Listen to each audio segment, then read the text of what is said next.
வரவேற்பு எப்படி இருக்குன்னு நீங்க என்ன பாத்துக்கிட்டு என்கிட்ட கேட்டா என்ன அர்த்தம்? ஒரு நீங்க பாக்குறீங்க கொளுத்துற வெயில்ல 1 மணி 2 மணி கூட நான் என்ன பேசுறேன்னு கேட்க மக்கள் நிக்கும் போது அவங்களுடைய ஒரு பேரார்வம் தெரியுது இல்ல.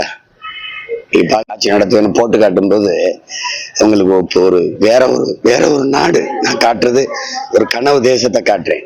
சாத்தியமில்லாத இல்ல.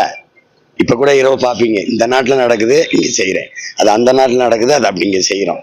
ஒண்ணு இதுக்கு ஒரு பெரிய என்ன அது நோக்கம் இல்ல. டிவிகே தலைவருக்கு வந்து பிரச்சாரத்துக்கு அனுமதி அளிக்காததை எப்படி பாக்குறீங்க? ஜனநாயக முறைப்படி இது சரியா?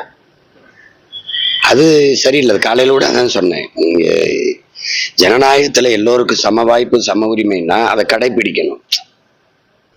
இது கடந்த காலங்கள்ல நீண்ட காலமா எனக்கு அந்த நெருக்கடி இருந்து வருது. இப்ப அவர் இப்பதான் இதை எதிர்கொள்றாரு.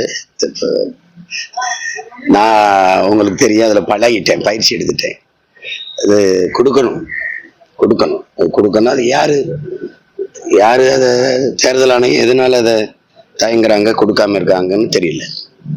வேட்பாளர் பட்டியல் வெளியிடப்பட்டதுல மேக்சிமம் முன்னாடி இருந்த அமைச்சர்கள் எம்எல்ஏக்கு வாய்ப்பு வழங்கியிருக்காங்க. குறிப்பா திருவள்ளூர் மாவட்டத்துல எந்த தொகுதியிலும் வேட்பாளர் மாற்றப்படல, 51 தொகுதியை தவிர. அப்போ எப்படி பாக்குறீங்க? அது ஏற்கனவே அது அவங்க கட்சி, அவங்க முடிவு. அதுல எல்லாம் போய் கார சொல்லிட்டு இருக்க கூடாது. அது அவங்க என்ன நினைக்கிறாங்களோ அதை செய்வாங்க. இப்ப நான் யாரையும் கேட்டு வேட்பாளர் போட்டேன்னா எனக்கு என்ன என் முடிவு, நான் முடிவு செயல்படுத்துறேன்.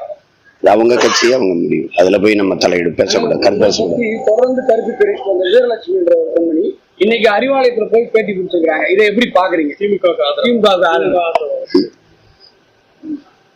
யாரு சொல்லி பேசியிருப்பாங்கன்னு இப்ப தெரியுது இல்ல. இதெல்லாம் ஒரு கேள்வியா? உங்க கருத்தை தெரிவிங்க. இதுக்கு ஒரு கருத்தா தம்பி?